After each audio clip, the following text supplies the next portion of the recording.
Again, Bismillahirrahmanirrahim and good morning. In the Anatomy and Physiology lecture of the series, today is the lecture number 11. Today we'll go to learn about the bone which is take the part in the making the structure of the leg of the lower limb. This is a type of the long bone, and the name of this long type of the long bone is called the fibula.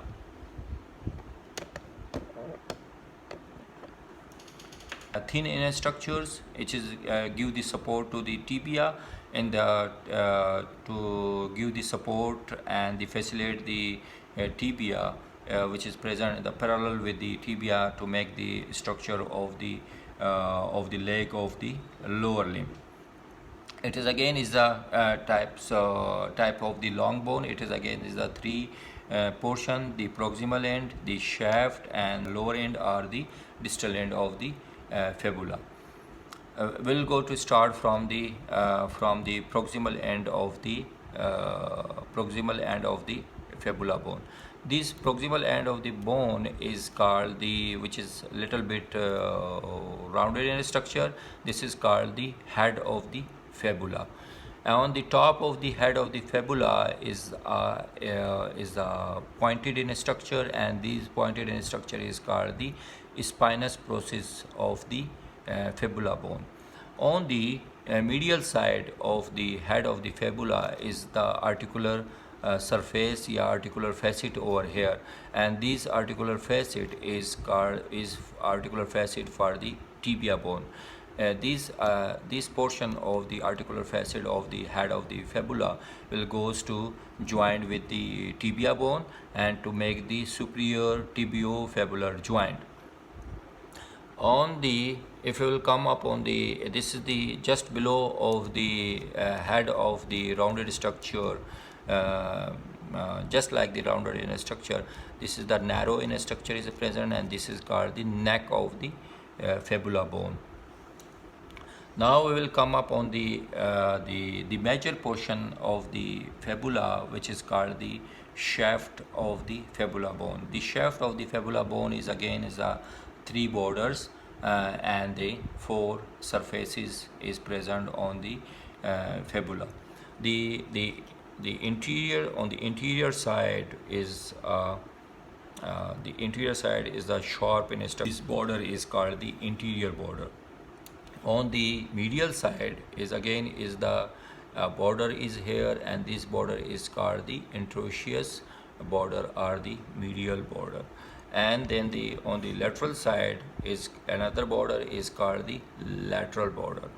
This is the lateral border, interior border, and the interosseous border. On the surface which is present between the interior border and the lateral border, this surface is called the lateral surface. And the border which is present between the interior border and the interosseous border, this surface is called the interior surface or the medial surface. On the border the surface which is present between the lateral border and the interosseous border, this surface is called the posterior surface.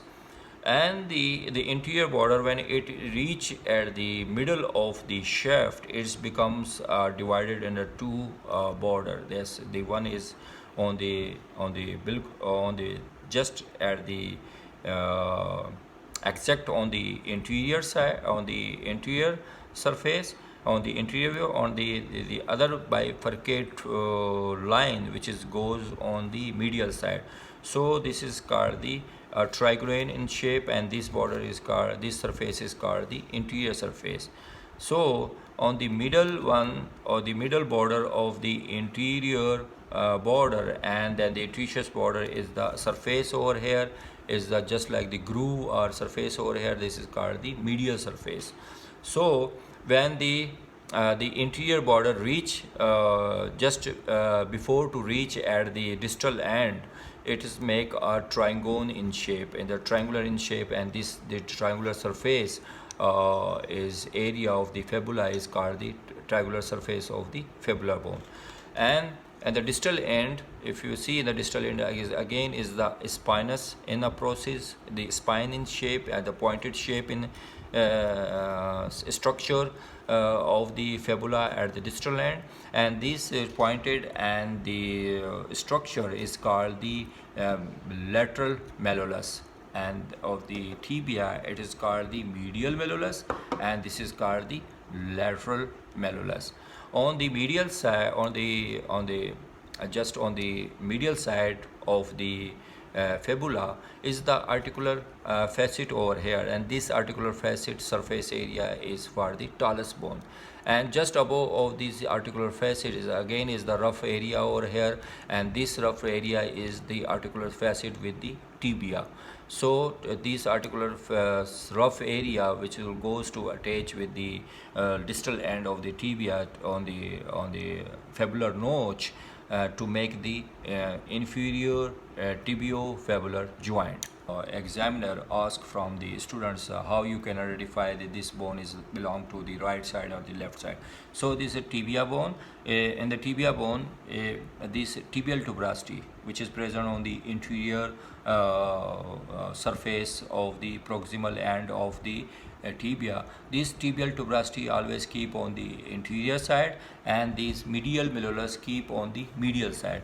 Then you can identify this bone is belong to the right side or left side. So this is the left side tibia bone of the leg of the lower limb. And in the fibula, how you can identify that the fibula bone is this fibula bone is belong to the right side or left side. This is the articular facet which is present on the head of the fibula bone of this is the articular facet which is present on the head of the fibula bone. This articular facet always keep on the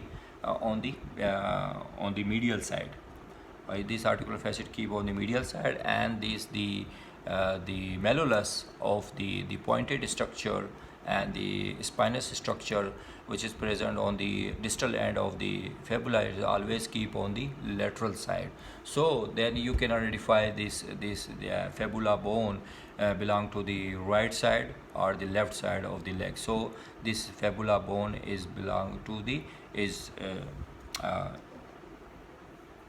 on the right side of the leg.